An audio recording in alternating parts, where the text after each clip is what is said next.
Bonjour à tous, bienvenue pour ce quatrième épisode de Multimonomanie, une série vidéo où je vous parle de choses qui m'ont passionné, qui m'ont animé ces derniers temps.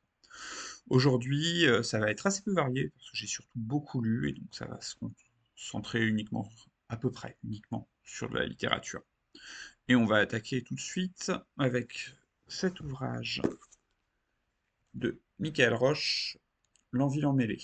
J'ai déjà parlé de Michael Roche auparavant, et là, cette fois-ci, on est face à un recueil de nouvelles qui se passe dans l'univers de L'Enville, justement, qui nous avait déjà fait découvrir dans son roman Témaron.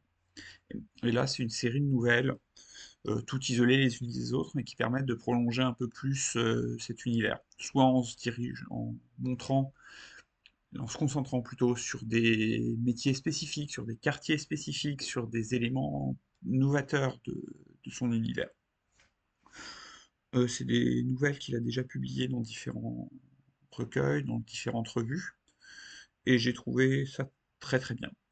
La qualité n'est pas toujours égale, il y en a quelques-unes qui sont en dessous, mais à chaque fois, comme d'habitude avec Michael Roche, il y a des tentatives, des essais sur l'écriture, sur la façon de parler, et c'est très inventif, et au final on se retrouve sur un univers qui est bien cohérent, et qui se retrouve bien élargi au final par ce recueil de nouvelles. Très bonne lecture, je vous la recommande. C'est peut-être parmi ce que j'ai lu mieux ce mois-ci. Ensuite, on va parler un peu BD, avec ce qui est apparemment un classique, Marvels. Hop, voilà, il est assez gros. Marvels de Kurt Busiek et Alex Ross. Ça reprend un peu la mythologie, on va dire, la mythologie des principaux personnages Marvel, mais vu de l'extérieur par un journaliste qui était journaliste débutant au moment où les premiers super-héros ont commencé à arriver aux États-Unis, et l'on voit sa perception de, de ces super-héros, de la méfiance à l'enthousiasme. C'est... Franchement, j'étais plutôt déçu. Je m'attendais à un grand classique, à quelque chose de superbe, et au final, c'est moyen. Après, ça permet de bien un peu resituer les différents personnages. Pas une lecture désagréable, mais pas non plus la lecture du mois, je dirais. En autre bande dessinée, j'ai lu ça. Larzac, histoire d'une résistance paysanne, de Terral et Verdier.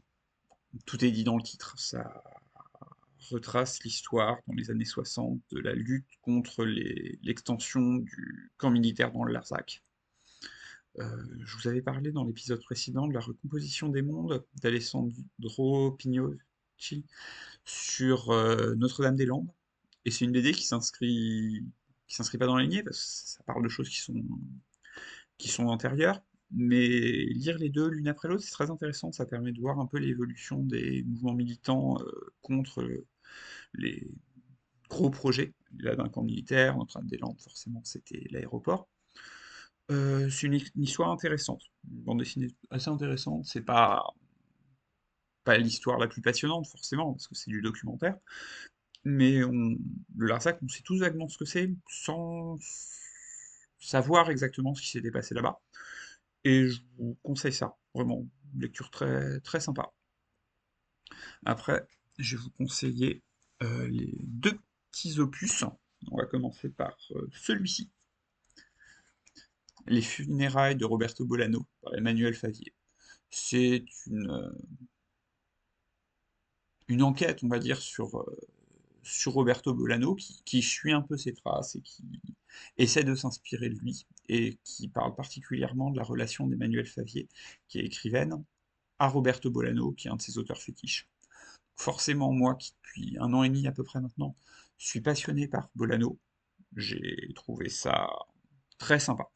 C'est un petit ouvrage que j'ai trouvé dans ma librairie habituelle au temps moderne. Voilà. Une lecture très sympathique, ça se lit très vite, hein. Et c'est la première fois que je me retrouvais à acheter comme ça, neuf, un livre qui n'était pas découronné. Devoir découronner soi-même son livre, c'est inhabituel. Bref, très sympa. Et un chouette travail d'édition d'une petite maison d'édition qui s'appelle La Guépine, qui est dans la région. Lecture sympa, ça va vite, c'est pas mal. Ensuite, j'ai aussi lu, trouvé en même temps dans la même librairie, L'Enfer du bibliophile de Charles Asselineau. Asselineau, rassurez-vous, c'est pas l'Asselineau qu'on connaît depuis quelques années malheureusement. C'est un écrivain, ami et biographe de Baudelaire. Et là, il part sur une histoire un peu fantastique qui arrive à un bibliophile. Donc c'est sympa. C'est pas la lecture du siècle, c'est un peu vieilli, mais pour tout amateur de livres, c'est plutôt agréable. Ça se lit très vite aussi. C'est très très fin, comme vous pouvez le voir. Et dernière lecture dernière lecture depuis la dernière fois. Hop. Défense de jouer de la trompette à Jéricho après 20 heures. Le titre est génial. C'est aussi à nouveau un recueil de nouvelles. Ça fait 2 recueils de nouvelles sur ce mois-ci, par Ephraim Kishon, un humoriste israélien qui, qui a réussi à survivre au camp pendant la Seconde Guerre mondiale et qui a travaillé en tant que satiriste et humoriste dans des journaux israéliens. C'est caustique, très drôle sur la société israélienne. C'est une lecture très agréable, ça se lit à nouveau très rapidement, un peu moins que les deux autres forcément. Et c'est plein de petites nouvelles drôles, bien trouvées, forcément. Comme d'hab avec les recueils de nouvelles, il y en a qui sont en dessous, mais au minimum ça fait sourire, et il y en a qui sont vraiment hilarantes. Donc voilà pour les conseils lecture. Vous voyez, ça faisait pas mal sur cette période. Je vais aussi vous conseiller deux chaînes YouTube qui sont spécialisées elles, dans la littérature, qui publient plus ou moins. La première, c'est Qu'est-ce qu'on lit? Ça, les deux vont se concentrer sur des thématiques, soit des auteurs, soit des périodes littéraires, soit sur les nouvelles sorties, et sur les lectures des deux youtubeuses en question. Donc, la première, celle que je connais depuis le plus longtemps maintenant, c'est Qu'est-ce qu'on lit?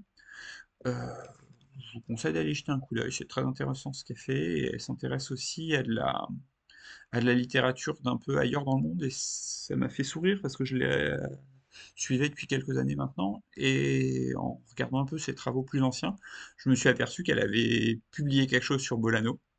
Forcément, je l'ai réécouté, c'était très sympa ce qu'elle avait fait sur Bolano. Je ne l'ai pas encore dit aujourd'hui, même si j'en ai parlé, lisez Bolano, c'est très très bien. Deuxième chaîne littéraire, Margorito, qui se revendique très à gauche, ce qui est aussi le cas, j'ai l'impression, de Qu'est-ce qu'on lit, qui parle aussi de sujets militants. Margarito avait fait un truc très bien il n'y a pas longtemps d'ailleurs sur des auteurs palestiniens. Je vous invite à aller jeter un coup d'œil à ça. Et elle fait un club de lecture sur sa chaîne YouTube et sur son Discord. Je vous conseille aussi d'aller jeter un œil là-bas. Ça conseille des lectures très intéressantes en général. Deux chaînes YouTube que je vous conseille au niveau littérature. Qu'est-ce qu'on lit et Margarito.